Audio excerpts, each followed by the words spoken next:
Palmyra era. But now let's go chronological order. It's a few minutes after 7, and so I think those who are joining are going to be joining. And so let's go ahead and get started. So if we got to fully understand the miracles of Palmyra and what occurred there, we've really got to start all the way back in 1635 in England. So a man by the name of Robert Smith. Robert Smith decides to get on a ship and go to the New World. There's no such thing as America back then. This is 150 years prior to the Declaration of Independence and the Constitution and whatnot. So he's heading to the New World. He goes to the New World and he settles in a place in Massachusetts, and Turnbridge, Massachusetts. And Robert Smith, he's a farmer, and he farms and he does a great job. And 5 generations of Smiths live in Massachusetts. Until that 5th generation guy, he decides that he wants to leave town. He's going to try to venture out on his own a little bit. And so he goes to Turnbridge, excuse me, I said Massachusetts, it's Topsfield, Massachusetts, a little ahead of myself. Turnbridge, Vermont is where this next one goes. This Smith descendant is the grandfather of Joseph Smith Jr. So he heads off to Vermont, and he's farming and he's doing a fine job. He's got 11 kids, one of which is Joseph Smith, who would be Joseph Smith Sr. And Joseph Smith Sr., he's a teenager at this time. He makes friends with a local guy by the name of Stephen Mack. Stephen Mack's not a local. They met locally, but Stephen Mack's not from there either. And so his little sister decides to come out and visit Stephen one summer.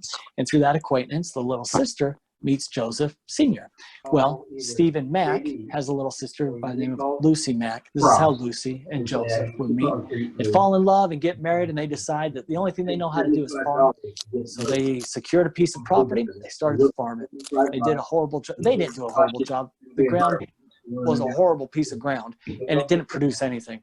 And so they were frustrated. They didn't know what to do.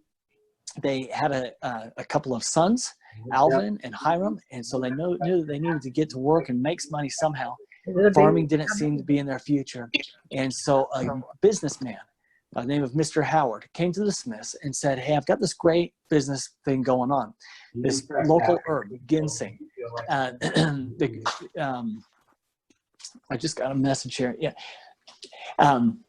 There's a local herb called ginseng, and the Chinese go crazy for it.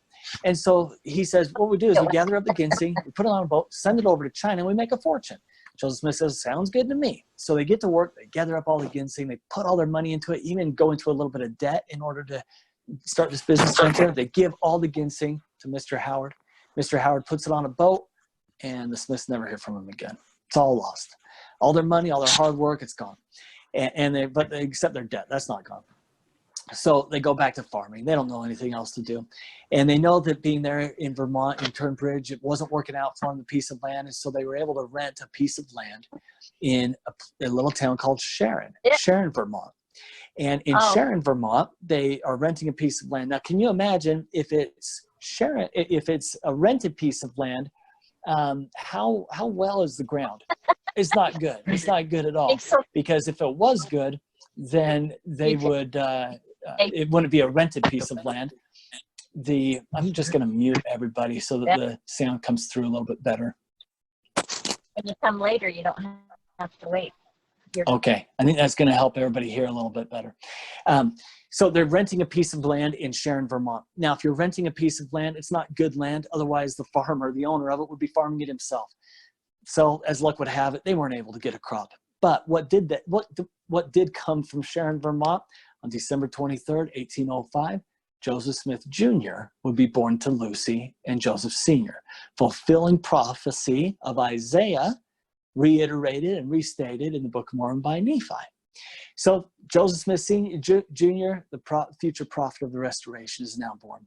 They've got to get out of Sharon because the ground's not working for them, and so they need to move on. They move on to a place called Lebanon, West Lebanon, New Hampshire. Now they're farming there, and it's doing just fine.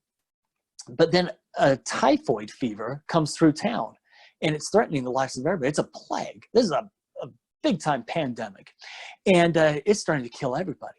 It almost kills Joseph's sister by the name of Sophronia. She almost dies.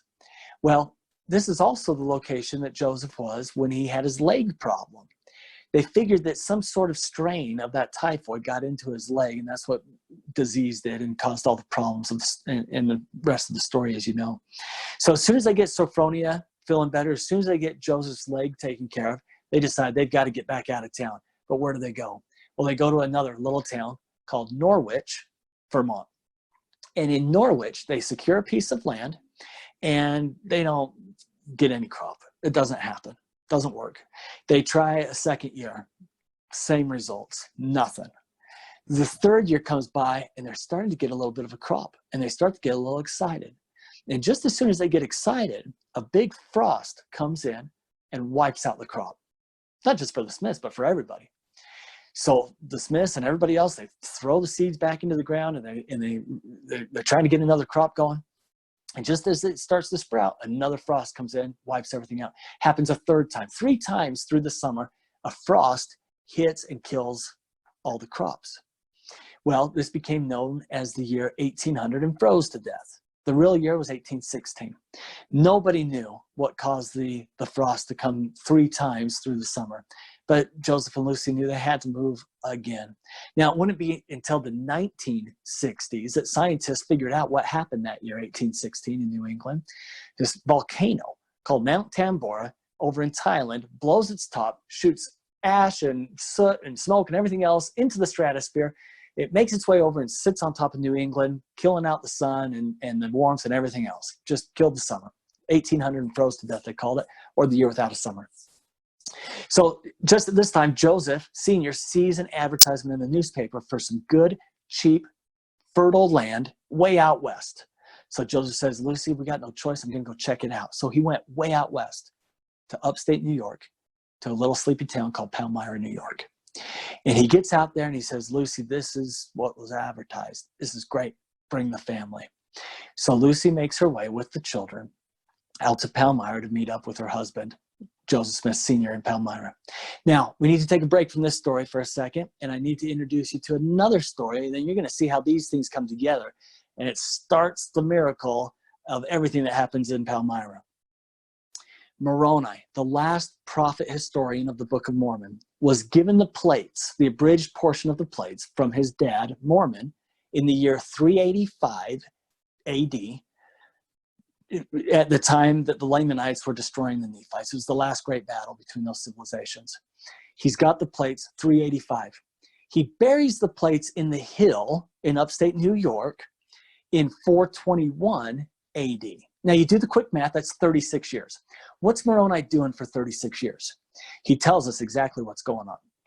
He says, in his own words out of the Book of Mormon, he says, I was wandering whithersoever I could for the safety of mine own life. Now, why was he wandering whithersoever he could for the safety of his own life? He tells us again. He says, because the Lamanites will kill anyone who will not deny the Christ, and I, Moroni, will not deny the Christ. So he's on the run with the plates for 36 years. It would be 16 years before he writes a single word in the Book of Mormon. So he's moving. He's running for his life. Now, I don't know where he's coming from. I don't know where the Book of Mormon took place. There's lots of people that will make arguments and sell you DVDs to try to answer that question, I guess. We know where the plates were found in 1823. But here's the point. Moroni is wandering whithersoever he can, and he's moving at a good clip for the safety of his own life. He goes 16 years without writing a single word in the Book of Mormon. And Joseph gives us a little insight as to what was going on in Moroni's life. He says, and there's a quote, he says that Moroni dedicated temple sites in the Great Basin, meaning the Salt Lake Valley, in Independence, Kirtland, and many other temple locations we know not yet of. Brigham Young would also reveal that Moroni dedicated the temple sites in St. George and also in Manti. So we know that he was moving quite a bit, and if he's moving for 36 years, he can probably cover quite a bit of ground, especially when you compare it to how fast the pioneers went. They went 1,325 miles in approximately 90 days, except for a couple of ill-fated handcart companies. So if you do the quick division, you find out how many miles they averaged per day. You throw that onto 36 years that Moroni's wandering. Moroni could have wandered about 150,000 miles. Now, I'm not saying where he started. We know where he ended up for sure. But it's easy to suggest that he was zigging and zagging in lots of different places, especially from Joseph and Brigham's quotes, the time and the speed that he was moving at. And so now let's take these two stories together. We've got the Smith family. They're going all over New England, trying to do their best. You got Moroni going all over wherever, trying to do his best. And the Lord brings them within 3 miles of each other, 1,500 years apart. Now, Moroni's a prophet. Do you think that he's praying for help and for guidance? No doubt. The Smith family, they're very religious, very Christian. They pray and they teach their children that the only way to salvation is through Jesus Christ. Do you think they were praying that a crop would work? Yeah, no doubt they were. Did they get frustrated with the Lord? Well, maybe, but they probably kept praying too. And so they couldn't see the answers to their prayers until many years later, looking hindsight, because if the Lord had answered even one of those prayers, if one crop had survived, they never would have made it to Palmyra. If the Lamanites weren't chasing Moroni, he never would have made it to Palmyra. And so now the Lord puts them easily within reach of each other, 3 miles from the hill to the Smith family farm. And I think Joseph sees the miracle in this when he says in his history in the Pearl of Great Price that the hill was conveniently located. He just had to walk down the road, and there they were. So convenient. So now we've got Moroni out of the picture. He's long gone. Now we're going more present day. Palmyra. We've got the Smiths in Palmyra. At first, they're living downtown Palmyra in a little home, rented home, before they move out to the farm where all the wonderful experiences happen. Here's a quote from Brigham Young about maybe referring to this story, or at least the results of the story that I've just told to you. Of the Smith family, Brigham Young said, "It was decreed in the councils of eternity long before the foundations of the earth were laid, that he," meaning Joseph, "should be the man in the last dispensation of this world to bring forth the word of God to the people and receive the fullness of the keys and power of the priesthood of the Son of God. The Lord had his eye upon him and upon his father and upon his father's father and upon their progenitors, clear back to Abraham, and from Abraham to the flood, from the flood to Enoch, and from Enoch to Adam. He has watched over that family and that blood as it circulated from its fountain to the birth of that man. He was foreordained in the eternities to preside over this, the last dispensation." Now, we're 1819, the summer of 1819. When did, I know you can't answer this, even though it's live, you're all muted, but when did the first vision take place? Spring of 1820. I want to start in the summer of 1819, so 8, maybe even 10 months prior to the first vision. This is when all the religionists descend onto Palmyra. They have the revivals that you're familiar with. William Smith, the younger brother of Joseph, he kept a great journal, and it's to his credit that we get this information. William Smith said that in the summer of 1819, they'd go into town as frequently as they could. They'd listen to the different preachers. He said that he called it a fair. We would call it a trade show. All these preachers would come in and they'd set up their booth, and the townspeople could go booth to booth listening to each preacher and what they have to say, like a trade show. So William says that there's about 150 of these preachers that come and set up their booth that people could go from booth to booth. Now, in some of the productions, and especially when we read Joseph's history, it doesn't quite seem that big and that ongoing. It seems like there's some real established churches with some congregations that Joseph slips in and out. That happened. And then in addition, there's 150 preachers standing out in the streets waiting to talk to you as well.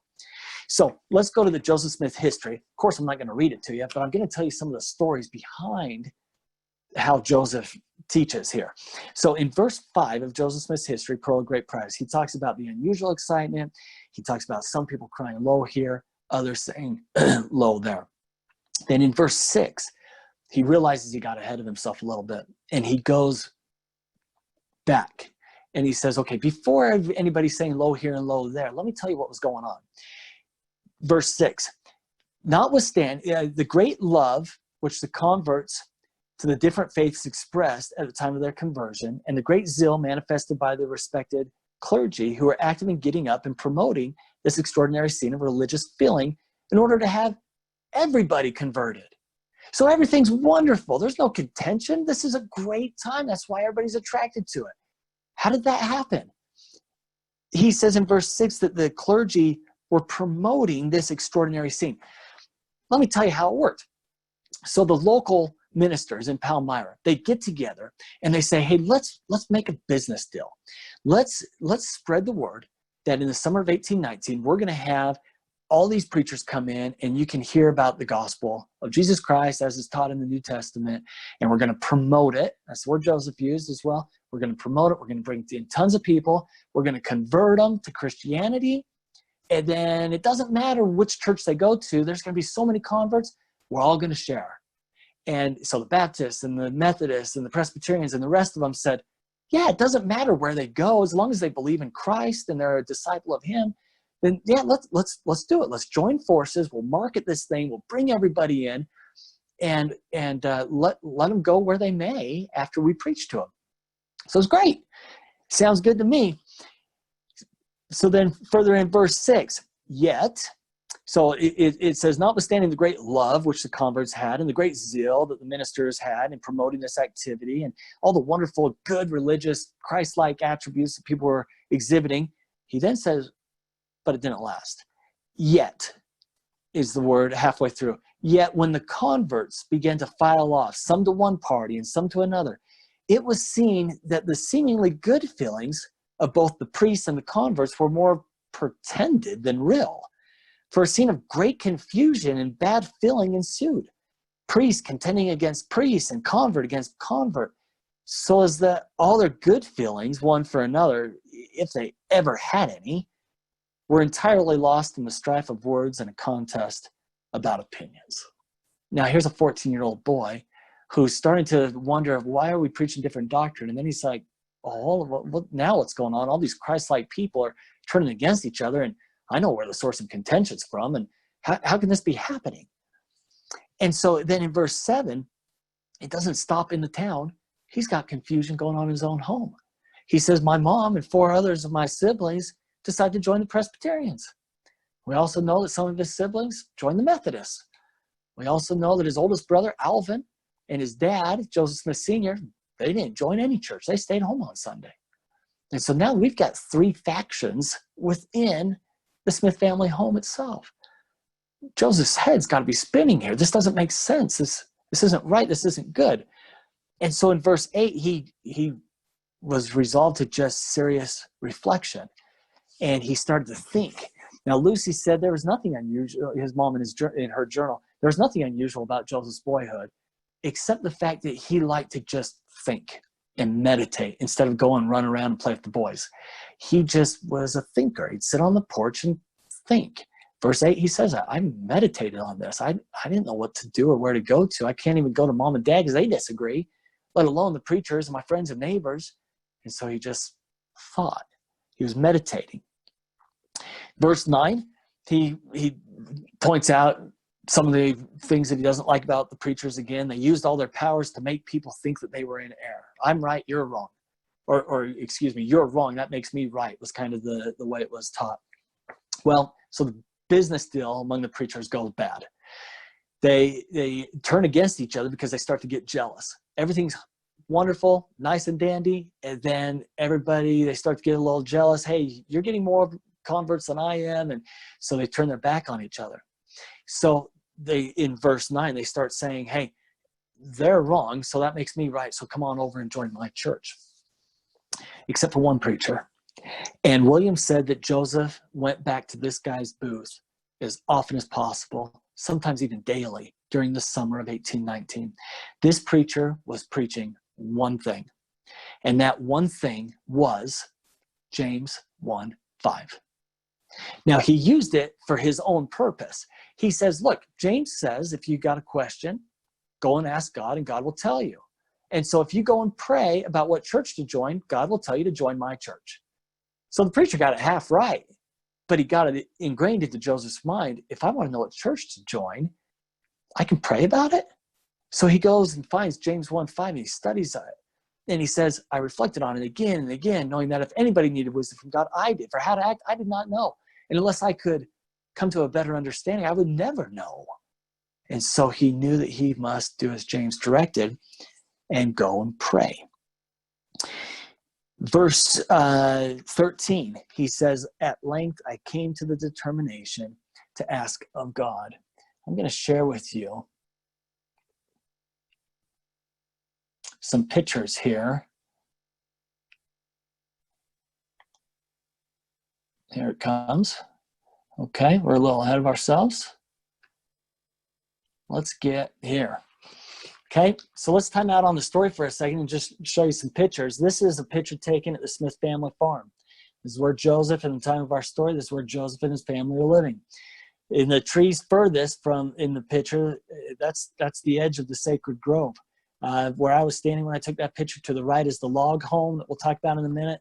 To the left is the frame home, which we'll talk about even later. And then this is the hill Cumorah as it looks today. So as we talked about Joseph conveniently being located to the hill Cumorah, that's just 3 miles from his farm. And that's the hill that he ascended in order to obtain the plates. It's also the hill Moroni ascended when he deposited the plates in 421. Now we're at the Day of Days. This is the sacred grove. And I'll read to you a quote from Elder Corbridge. Now you got an understanding of what Joseph was thinking and feeling. And Elder Corbridge brings in this insight. "And yet, as anxious as he is, he doesn't run to a quiet corner and rattle off a hurried prayer. He's only 14, but in his haste to know, he is not hasty. This is not just any prayer. He decided where to go and when to make the attempt. He prepared to talk to God." And we see that Joseph had 8 to 10 months of preparatory experiences where he fully expected to receive an answer.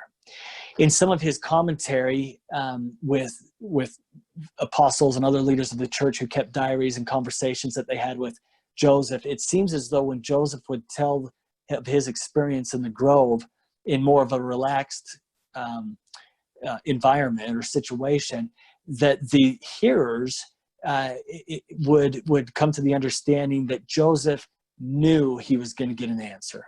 Maybe he didn't know how it was going to come, but he fully, completely, absolutely expected that an answer would be given to him. He had prepared for the answer. As a missionary in Australia many years ago, I would teach a lot of people how to pray. What I failed to do is teach people how to get an answer. And that's what Joseph excelled in. He learned how to get an answer. And so he goes into the grove. He knew, expecting to get an answer. He said it was a beautiful, clear day early in the spring of 1820. He said that he went out to where he had laid his axe the previous day in an area where they were clearing the field just the day before, he and his brother Hiram, at least the two of them. So he had a destination in mind, a time appointed, and a purpose. He went out to the grove of trees. Now, the adversary had not gone through the veil. He knew that Joseph was destined to restore the church of Jesus Christ and to be an instrument in building up the Christ's kingdom and in being a deterrent to the adversary's kingdom. So the adversary wanted to do everything he could to make sure that this most significant event didn't take place. Well, when trial and hardship and darkness came, Joseph prayed his way out of it. Now, what a lesson for each of us. When trial and heartache and despair and darkness were all over him, he didn't give up. He prayed his way out of it. And by praying his way out of it, he saw a light. In his own words, he said, "I saw a pillar of light exactly over my head, above the brightness of the sun, which descended gradually until it fell upon me. When the light rested upon me, I saw two personages whose brightness and glory defy all description, standing above me in the air. One of them spake unto me, calling me by name, and said, pointing to the other, This is my beloved Son, hear him." In answer to this prayer and through other experiences, Joseph Smith was called to be a prophet of God and to restore the true and full church of Jesus Christ back to the earth. I'd like to read you a quote from President Nelson, as I put my pictures down and try to get back live with you here again.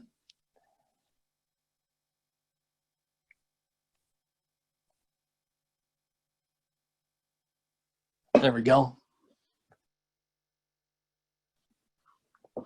There we are. So President Nelson says, if Joseph Smith's transcendent experience in the grove teaches us anything, it is that the heavens are open and that God speaks to his children. The prophet Joseph Smith set a pattern for us to follow in resolving our questions. Drawn to the promise of James that if we lack wisdom, we may ask of God, the boy Joseph took his question directly to Heavenly Father. He sought personal revelation, and his seeking opened this last dispensation. In like manner, what will you be seeking? What wisdom do you lack? What do you feel an urgent need to know or understand? Follow the example of Joseph Smith. Find a quiet place where you can go regularly. Humble yourselves before God. Pour out your heart to Heavenly Father. Turn to him for answers and for comfort. Pray in the name of Jesus Christ about your concerns, your fears, your weaknesses. Yes, your very longings of your heart. And then listen. Write the thoughts that come to your mind. Record the feelings and follow through with actions that you are prompted to take. As you repeat this process day after day, month after month, year after year, you will grow into the principle of revelation.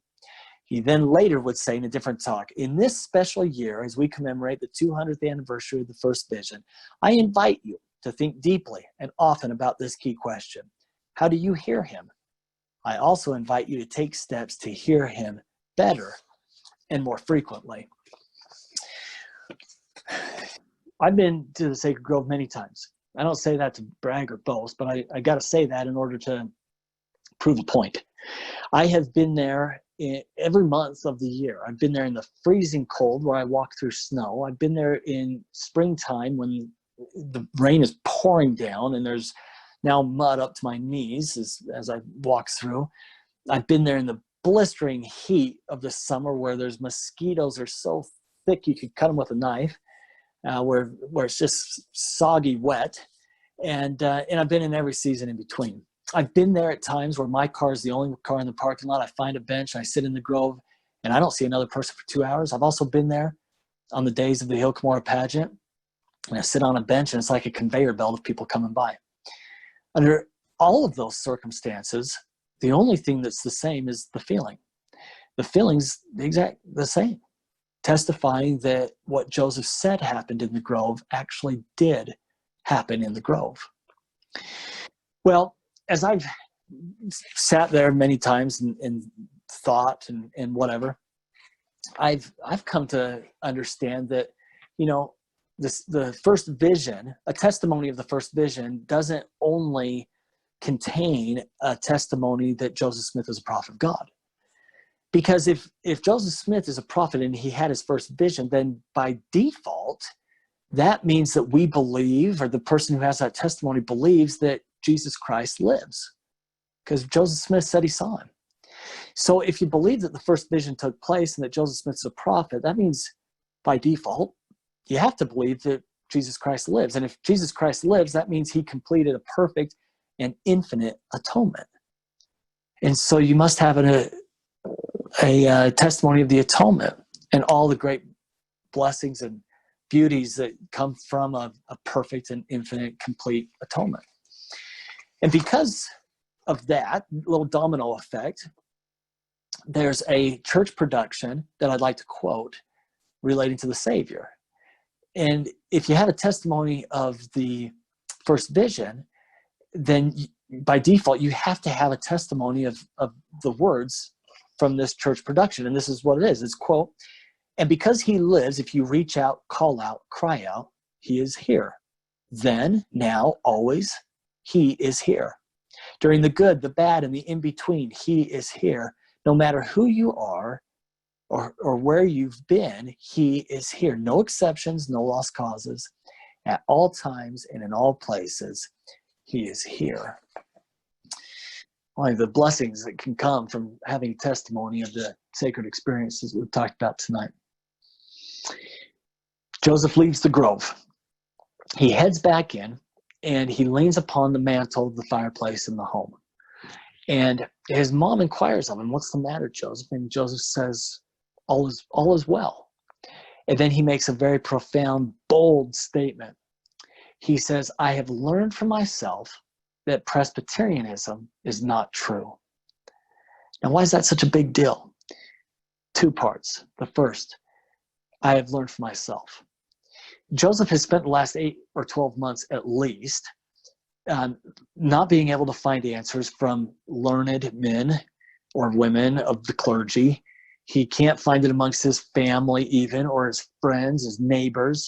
He can't even go to the Bible to find concrete truth because it's being interpreted in so many different ways.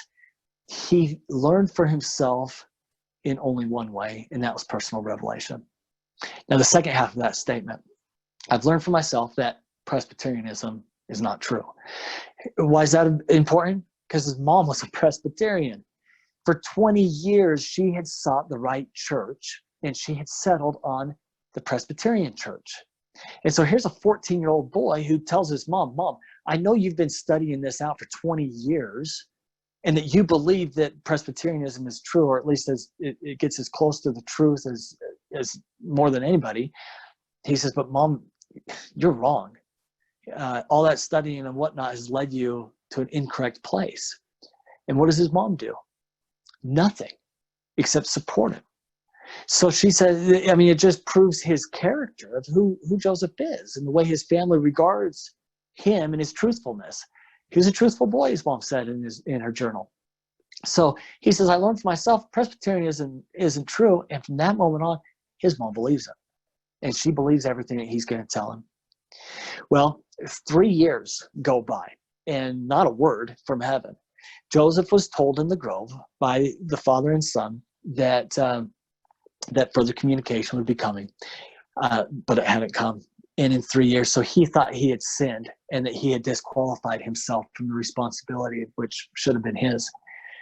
So on the night of September 21st, 1823, going into September 22nd, he's praying.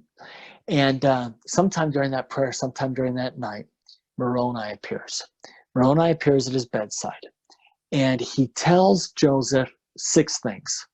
He says, calls him by name. Your name's Joseph. My name is Moroni. I've been sent from the presence of God.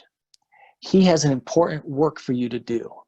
Because of the work you're going to be doing, your name is going to be had for good and evil throughout the world. In a nearby hill is deposited on gold plates the gospel, the fullness of the gospel as delivered by the Savior to the ancient inhabitants of this continent. And the 6th and final thing that he spends the rest of the night on, the temple. He starts to quote from Malachi from the Old Testament, and he talks about the temple. So here we have Moroni, and the temple preceding the second coming. So 7 things, I guess. Talks about the temple and the second coming the rest of the night. So to summarize, Moroni talks about the Book of Mormon, talks about the temple, talks about prepare for the second coming. Ironically, maybe not, almost all we hear from President Nelson is Book of Mormon, temple, or covenant path, prepare for the second coming. It's the very same message. So Joseph hears this. Moroni goes away. You know the story. Moroni returns, tells the same thing, goes away 3 times during the night. Takes up the entire night. The rooster crows. Joseph realizes he's got to go and go to work. So he gets out of bed. He heads down, out the back door, goes out to the field and starts working. He's out there working with his older brothers, Alvin and Hiram and his father. And they're working hard, but Joseph Sr. realizes that Joseph Smith Jr. is kind of slow, not looking like he's doing too well. And so he goes to him and he says, Joseph, I don't think you're feeling too well. He says, yeah, Dad, I didn't sleep well last night. I'm a little tired. Joseph Sr. says to Junior, he says, why don't you head in the house? He goes towards the house. He crosses the fence to make his way across the field and back to the home. And he stumbles, he falls. And he says that he hears his name, somebody calling his name. He turns around and there's Moroni. Moroni has appeared again, and he rehearses to him everything that he had told him the night before. So now he's been told 4 times. But at the conclusion of this interview, it's a little different. He says, I told you to go to tell your dad about it. How come you haven't told him yet? Joseph says, I'm afraid he's not going to believe me. Moroni says, he's going to believe you. Go tell him. So he goes back to the field where Alvin and Hiram are working. Father Smith has gone into the home himself because he's not feeling good. He goes and tells Alvin, I got to talk to Dad. I've got something I've got to tell him. Alvin drops what he's doing. He heads into the house. He says, Dad, I know you're sick. Joseph's out in the field. He needs to talk to you. Joseph Sr. goes out into the field immediately. Again, what do we learn about Joseph's character? Truthfulness. Everything that boy says, his family believes him. Alvin says, you got something important to say? I'm going to stop work and go get Dad. Dad says, I'm really sick, but if you got something to tell me, I'm going to come and listen. So he goes out to the field. Joseph tells him, Dad, this is what happened. Joseph Sr. says, it's of God, and you need to do as the messenger has commanded.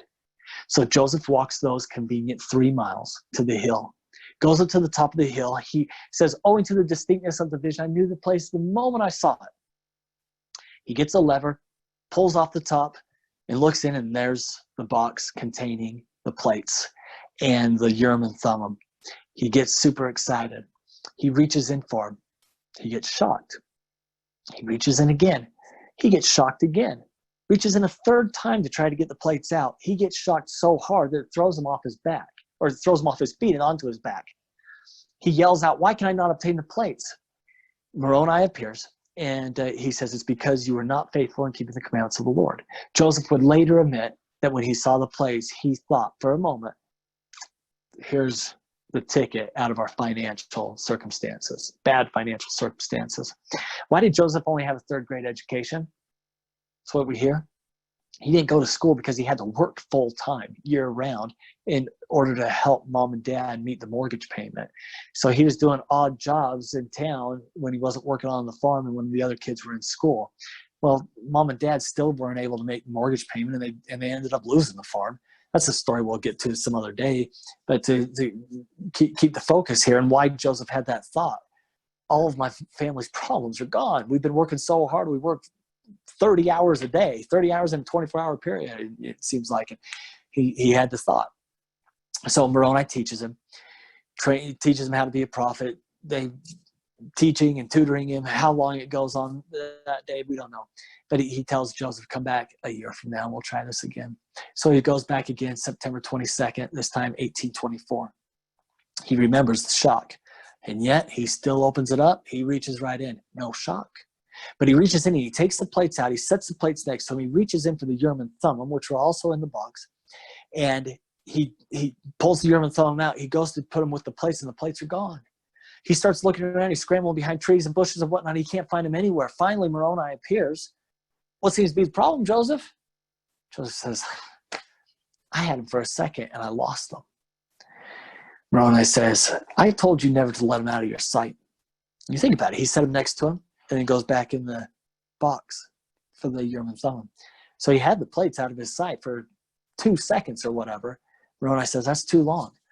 You have to protect the plates, Joseph. And you didn't do that. So come back in a year and we'll try this again. So he goes back the 3rd time, and he's going through his teaching and his tutoring and whatnot. And he asks Moroni, when will I be able to obtain the plates? And Moroni says, you can have them a year from now if you bring the right person with you. He says, and if you don't, you're going to be cut off. You'll never obtain the plates. So Joseph thinks, who's the right person? He doesn't know. Well, like I just said, Joseph, he goes back to work. He's working all the time. He receives employment from a man by the name of Josiah Stoll. Josiah Stoll lives down in Colesville, New York. It's just barely north of the Pennsylvania and New York border. So he goes down. He's working for Josiah Stoll. He gets room and board offered to him by a man by the name of Isaac Hale.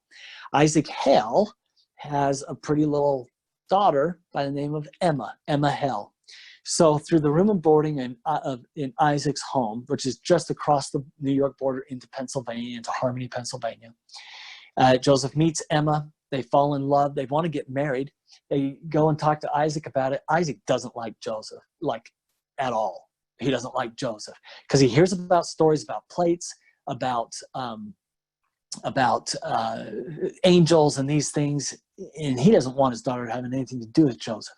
So he tells Joseph and Emma, he says, you want to get married? Not in my house. Now, today, we use that as a figure of speech. Like, I'm not going to let you do that. But in those days, that was literal. Not in my house. See, the girl of the family would get married in the house. And so it meant two things. First, you can't have your wedding here, in the traditional way. And second, if you don't have it here, you don't get any inheritance. And Isaac Hell was an incredibly wealthy individual, filthy rich guy. You think of Joseph, he doesn't have a nickel to his name, neither do his parents. And Emma says, okay, I can't get married here, and I lose everything I've grown up, this nice, cushy, comfy life of anything I want. I lose it? That's right, you lose it. She says, I'm going to go with Joseph. So they get married, they elope, they get married by the justice of the peace, and they move in with Joseph's parents up in Manchester, New York. Manchester's just on the border of Palmyra. They're technically in Manchester. And they move in with her in-laws, and that's where they are. So the great thing about it is on the night of September 21st, going into 22nd, 1827, Lucy in her journal says this is what happened. She says it's about midnight. She's in the main living area of the home. And Joseph comes down the stairs through that main living area, out the front door, doesn't say a word to his mom, goes outside. Lucy says she doesn't think anything of it. Then Emma, a few minutes later, comes down the stairs through the main living area of the house, out the front door to meet up with Joseph. And she said at that moment, when I saw Emma, she said, then I knew what was happening and where they were going. They headed to the hill. Now, there's conflicting historical evidence that Emma did go up the hill, and some show that she didn't go up the hill. But one way or the other, Emma was with Joseph the night he obtained the plates. I think that Emma stayed in the carriage down at the bottom of the hill, and here's why. In one of my favorite Emma Smith stories that I'll tell at a different time, she's being interviewed late into her life. This is going on 40 years after this night. And she was asked a number of questions, and in response to several of those questions, she testified that she never saw the plates. And yet she had a strong testimony. So, that story's a great story. I'll tell another time. But that's why I think she stayed at the bottom of the hill. Joseph goes up to the top. He secures the plates. He's got them. He goes down, gets them into the carriage. They start heading home. Joseph decides that there's rumors about plates and angels, and Joseph's going to be bringing plates home, and the mobs are forming, and there's lots of threatenings going on. And so Joseph decides it's not safe to take the plates all the way to the house. We're going to hide them. So they go off the road a little bit, and they find a fallen tree. Joseph takes out his big knife, and he cuts in the side of this fallen tree into the bark 3 sides of a square. So it works like a door. And Joseph lifts up the flap of the bark, and down inside the hollowed out log, he places the plates. He puts them there. He throws that flap back over it, maybe put some dirt on it, put some leaves or whatever on top of it, and they head home without the plates. Now they've got the plates, but they don't take them to the house. He thinks that's best for safety. Joseph Knight, a friend of the family, was visiting the Smiths that day. In fact, it was Joseph Knight's horse and carriage that Joseph and Emma took to the hill.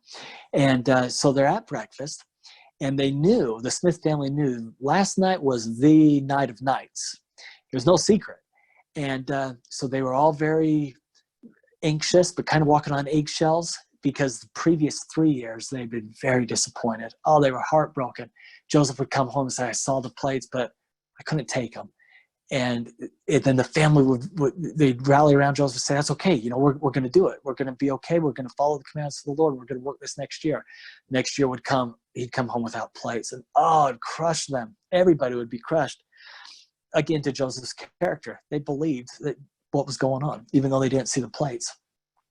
So he comes down for breakfast the next morning. Joseph doesn't say a word. He sits down at the breakfast table. He starts to have his breakfast, and nobody's saying anything, because they knew if he didn't get them this time, he was never getting them. And so it's very quiet. Finally, Joseph Knight could stand it no more. He throws down his fork and he says, Joseph, do you have the plates? Joseph slowly looks up with a very serious look on his face. He says, "Oh, I'm so disappointed." And then I can imagine he started to crack a smile. And he said, "I'm so disappointed. They are more glorious and marvelous than I ever imagined they'd be." And the place erupted in celebration. Joseph had done it. He had the plates. The work could go forward. He was the chosen prophet of this dispensation. And they were thrilled out of their minds for it. They felt that as a family, they got to a point where they were accepted before the Lord.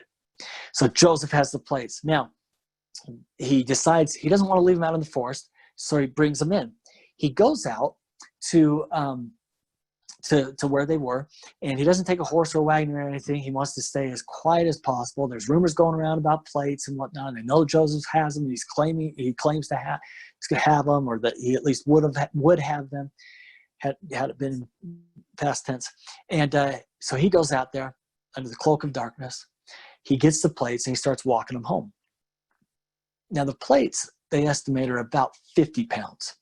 So you figure a 10-pound bag of flour, get 5 bags of those and walk them from the grocery store to the back of your car. And you get a good idea. If you've been to Home Depot and picked up a 50-pound bag of cement, you know what 50 pounds feels like. So he's walking these things back home under his arm, and he starts to hear footsteps behind him. So he starts to pick up the pace a little bit. All of a sudden, boom, he gets knocked. He gets knocked to the ground. He picks up those 50-pound plates, and now he's starting to run for his life. He doesn't get too much further, and then all of a sudden in the back, he gets a butt of a gun, boom, pounded right onto the back of his head. It doesn't throw him down, though. He's on his guard, and he's ready. He's still running with 50 pounds of metal under his arm, and he's moving. He sees, because of the moon, that there's a man approaching him, a third assailant. And that third man's approaching him from the front. Joseph says, not a chance in this life. He takes his right hand, he cocks it back, and he lets loose on that third assailant. He hits him so hard that by the time Joseph gets back to the house, he asks his dad to put his dislocated thumb back in place. Well, he starts running for the house with the plates, and he calls out, "Mother, Mother." He gets his mom's attention. She looks out the window. She says, "What is that coming down the lane?" "Mother, Mother." She says, "Oh, that's Joseph." She opens up the windows. Joseph is running as fast as he can with all those heavy plates in his hand. He reaches up to the windowsill, to the outstretched hands of his mother. He passes off the plates. She takes the plates into her possession and brings them safely into the house. Joseph falls over, collapsed of exhaustion in the garden just outside the wall of the house. Do you ever know Lucy held the plates? She never saw them, but she held them on that night. Joseph and Lucy had a great relationship.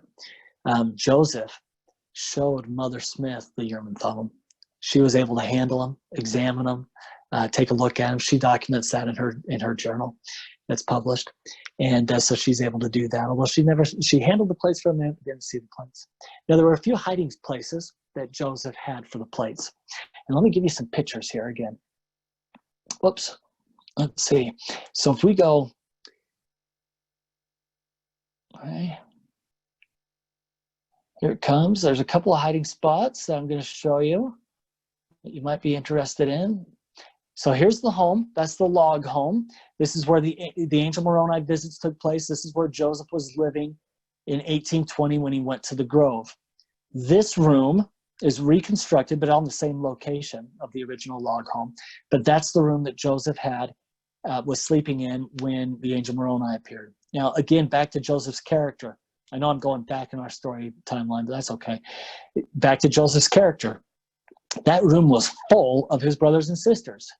And he comes down and he says, "You know what? I have talked to a resurrected being that was sent from the presence of God.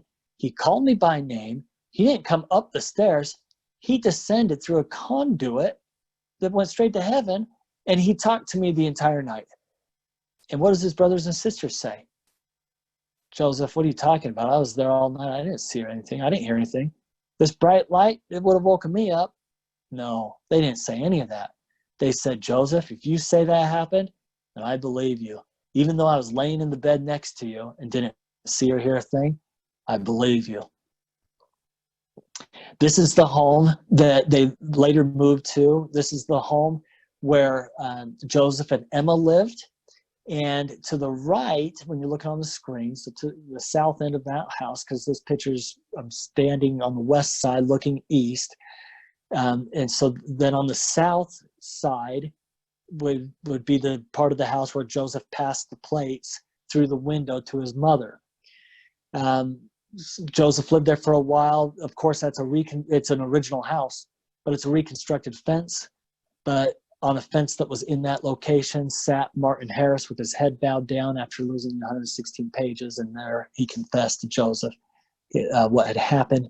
So all those wonderful, great things during those years that you know, and even the not so wonderful things like I just mentioned about Martin. But that's the original house. So he hid him in a few different places. He brings him in from the woods, gives him to his mom, and she brings him in. One of the first places that they went is underneath the stone of the fireplace. So he pulls up a couple of bricks, digs a hole, puts them in the hole, puts the plates in the hole, the bricks on top of it. Great hiding spot. He wanted to move them again. He heard that a mob was coming and that it was fearful they were going to ransack the whole house looking for the plates. And so Joseph took him out of the fireplace. He tells his two sisters, get in bed in that bedroom, and we're going to pretend to be asleep, and I'm going to put the plates between the girls. So they get in, they pull up the covers, they pretend to be asleep. Joseph slides the plates between the two pretending to be asleep girls. The mob comes in, they're looking everywhere. They look under the bed where the girls are, but they don't want to disturb the girls, so they don't pull back the covers, of course, where the plates are. Plates were safe again. One night, Joseph thought that they weren't safe in the house, and so he moved them. And he moved them out to the cooper shed, or the cooper shop. Now, this is not original. This picture is taken. If you go to the Smith family farm, you can go to this place. I took that picture.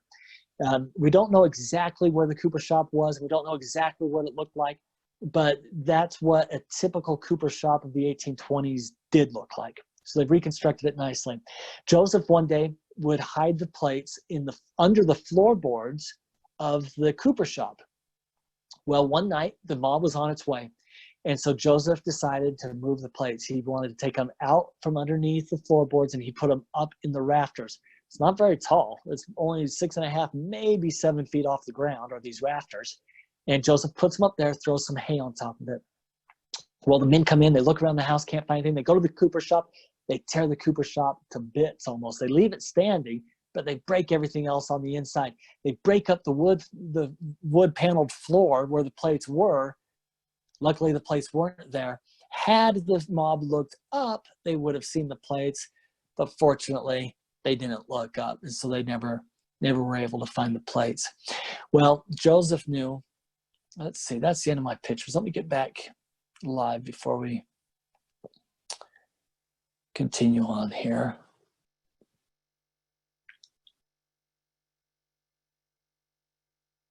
Okay, so there we are.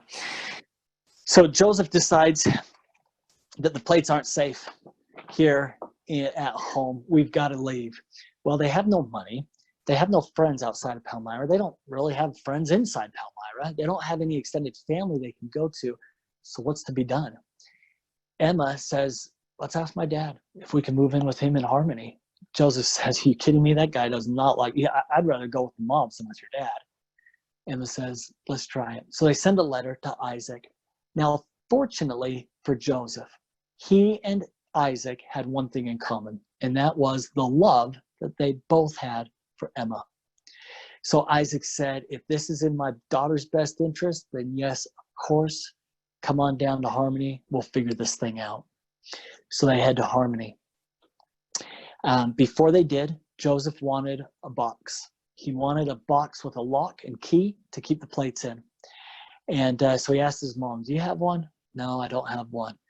He asks Hiram, hey, do you remember that box that Alvin had? Don't you have that laying around somewhere? He says, oh, yeah, I have it. Before you leave town, just let me know. I'll get it for you. Well, he's getting ready to go, and he didn't have the box from Hiram. And so he sends Don Carlos down the 200 yards or so from that White House I just showed you to the log home that I previously showed you where Hiram was living with his wife. He's sitting there in that main room in the log home with his wife and his sister-in-law, his wife's sister, and Don Carlos throws the door open. And Hiram says that he sees the panic look on Don Carlos's face, and he knew why Don Carlos was there. He stood up without saying a word to the women. He went over, he grabbed the box, which he was using as a toolbox, flips it upside down. All the tools come crashing down all over the floor. He hands it to Don Carlos. Don Carlos says, "Thanks, brother." He takes the box and he runs it back down to Joseph. Joseph, here's the box. Great, they fit. Let's put the lid down. We lock it. Now, the box was Alvin's. Alvin was the oldest brother of Joseph. He was the oldest in the family, older than Hiram. He had died in 1823. It was his box, and on the side of the box, he had carved his name, Alvin. And if you want to see that original box, the box with the name Alvin, the box that held the plates, it's on display at the Church History Museum down in Salt Lake City. And I make mention of this for a couple of things. It's part of the story, but also to segue into a very brief story about Alvin. Alvin, he died in November 1823. Now, you remember the year 1823. Joseph seized the plates for the first time, September 22nd, 1823. Alvin dies about 45 days later. Now, where are the plates when Alvin dies? Still in the hill. Has Joseph translated anything? Not a single character. But he goes into the room where Alvin is dying. He's on his deathbed. He goes in to say goodbye to his brother. And Alvin says this. He says, "I want you to be a good little boy and do all that's in your power to be obedient to the commandments of God and obtain the plates." Alvin knew that what his little brother was saying was true. He believed his testimony. I wonder if those words from Alvin to his brother in 1823, if that was the first testimony of the Book of Mormon of this dispensation, maybe so. Again, going back to the character of Joseph, they knew that what he said to be true. I'm going to start to conclude and wrap up here about the sacred things that have happened in Palmyra. I'll do so in a couple of ways. First, by sharing you my testimony that what I shared with you tonight is true. In Palmyra, these sacred things did happen.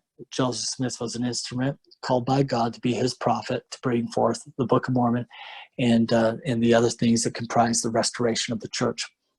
I know that he saw God the Father and Jesus Christ in the grove. There's another thing that happened in Palmyra that we didn't talk about, and that's the publication of the Book of Mormon. The Grandin building where the Book of Mormon was published is in Palmyra. It would make sense to include it in our Palmyra story, but the translation of the Book of Mormon happens not in Palmyra. It happens in Harmony, and then from Harmony, Joseph stays in Harmony. He moves to Fayette. From Fayette, he sends the manuscript under the guardianship of Oliver Cowdery, Hiram Smith, who oversaw the publication of the Book of Mormon at the Grandin building. So next week, when we do this again, when I talk about Harmony, it's going to include everything that goes on at the Grandin building, all the miracles that happen there. So if you might be interested in that, check it out. So we've got Joseph chronologically now. We've got him out of Palmyra going down to Harmony. What happens at Harmony? Everything. That's where it all happens. Both the Aaronic priesthood is restored on his property. The Melchizedek priesthood and the apostolic keys are restored near his property. First baptisms of this dispensation take place on his property in Harmony. 15 sections that are recorded in the Doctrine and Covenants were revealed in Harmony, as well as about 75, maybe even 80% of the Book of Mormon was translated there in Harmony. This is Emma's hometown. So next time I'm going to talk a lot about Emma, her youth and growing up, and all these marvelous, wonderful things that bring about the restoration. Now, I have recorded a lot of videos that are about 4 to 6 minutes, just real snippets. You can find them all. They're all for free. They're on my blog, tomcpettit.com. The middle initial is C, like it's Cloward is my middle name. So tomcpettit.com is where they all are found. If you have signed up for the fireside about Harmony and where we're going next, then don't worry, I'm going to send you a new Zoom link. If you have not signed up for it and you're interested, then go to tomcpettit.com and click the fireside link, register, sign up, and we'll see you next time. for the glorious days of harmony. If you have any questions, shoot me an email, storiesoftherestoration@gmail.com. Same tagline for Instagram and Facebook if you just want to hear more stories here. So with that, glad you all were here. Hope it was enjoyable to you. Hope that you are glad that you tuned in, and maybe I'll catch you on the next one. With that, thank you and have a wonderful evening.